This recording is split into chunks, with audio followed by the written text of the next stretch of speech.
What makes a man turn into a monster? Is it the pain of a troubled past, or the horrors buried deep within the mind? What if I told you that one man from a quiet rural town not only inspired some of the most chilling horror icons in pop culture, but also committed crimes so disturbing they shook America to its core?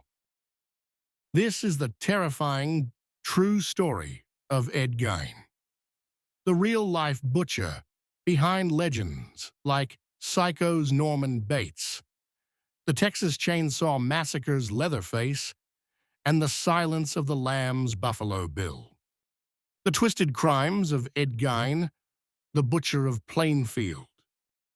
Edward Theodore Gein was born on August 27, 1906, in La Crosse County, Wisconsin.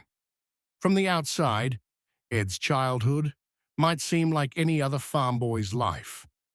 But inside the Gein household, darkness festered. His father was a violent alcoholic, but it was his mother, Augusta, who shaped his twisted psyche. A fanatically religious woman, she drilled into Ed and his brother the belief that all women, except herself, were sinful, dirty, and evil. Ed worshipped Augusta. She isolated him from the outside world, forbidding him to make friends or date. She was the only woman he was allowed to love. And when she died in 1945, something inside Ed broke forever. After Augusta's death, Ed was left alone on the family farm in Plainfield, Wisconsin. He boarded up the rooms she used, preserving them like a shrine.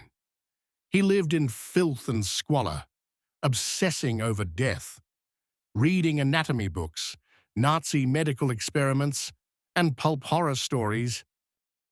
Locals described him as odd but harmless, just a quiet handyman who babysat kids and did small jobs around town.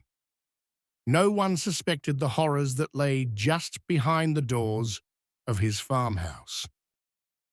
Everything changed on November 16th, 1957, when Bernice Warden, a hardware store owner, mysteriously vanished. Suspicion quickly turned to Ed Gein.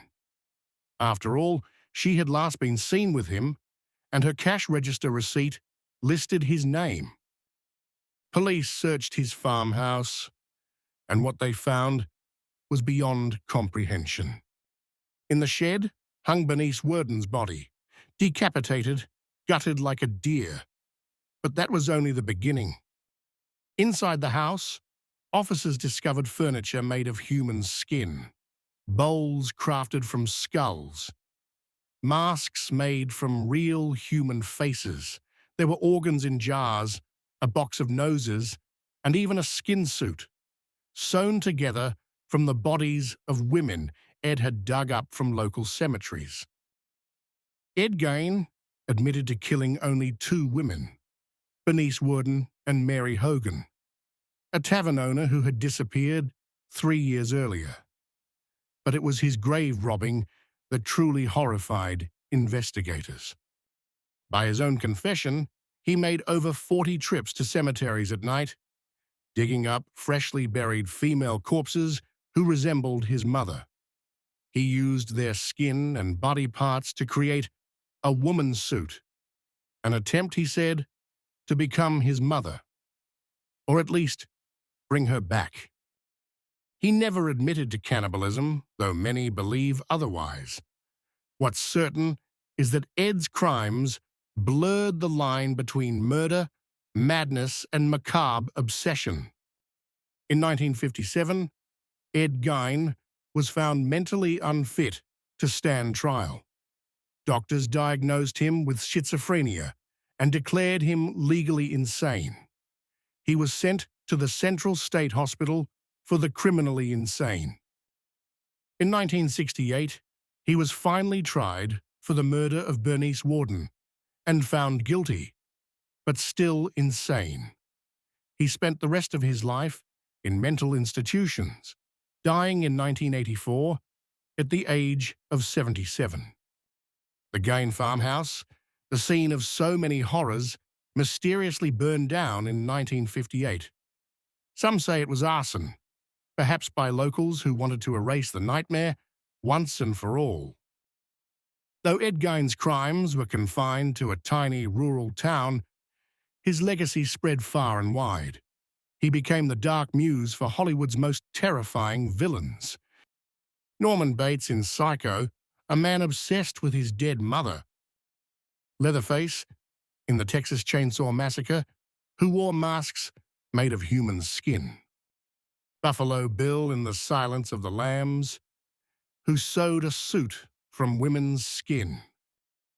Ed Gein didn't kill many, but the grotesque nature of his crimes cemented him as one of the most disturbing figures in criminal history.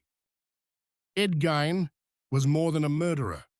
He was a symbol of how deep trauma, unchecked mental illness, and isolation can spiral into something truly monstrous.